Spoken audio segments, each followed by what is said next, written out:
feel good about where we are. Why am I choosing to share my experience now through this podcast? Is because I have learned so much about caregiving. And if I didn't mention this before, I was a caregiver at the age of 18, but I really didn't like and appreciate caregiving at that time.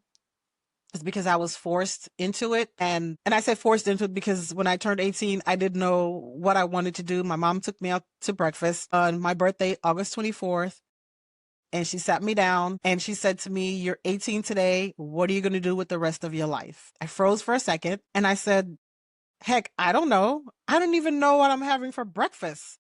So she says to me, "Well, until you decide, this is what you're going to do." And she put me into a situation where I was caregiving. And a lot of us know sometimes that when you are made to do something, you don't totally appreciate it, or something you're rejecting the idea and the thought of doing that very said thing because you're being told what to do. No one likes to be told what to do. And so that was my experience going into home care or providing care for someone.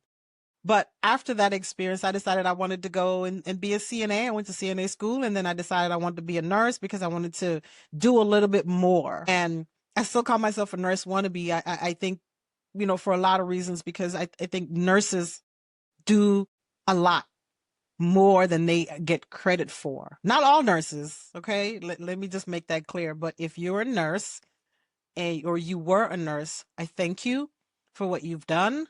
I thank you for the work that you do, and I thank you for the work that you continue to do.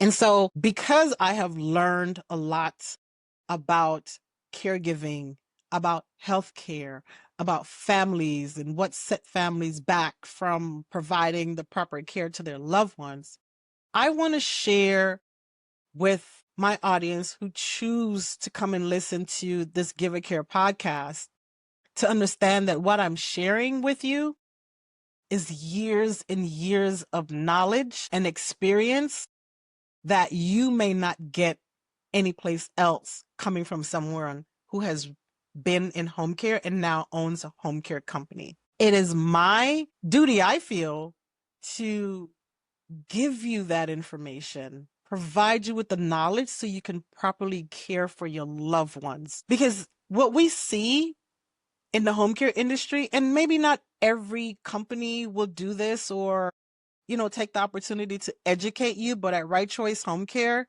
it is our job to provide you with information so you can make an informed decision on what that next move is going to be for your loved one.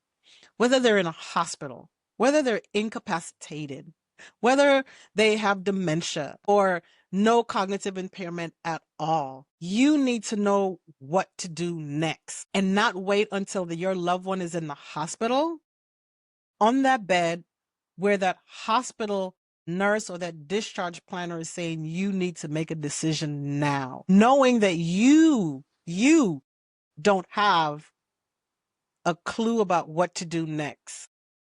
So that's what I want to do. I want to help you navigate your way through the healthcare system, understand what your rights are, and provide the proper care for your loved ones. Because we all need guidance and we all need direction, especially when it comes to home care.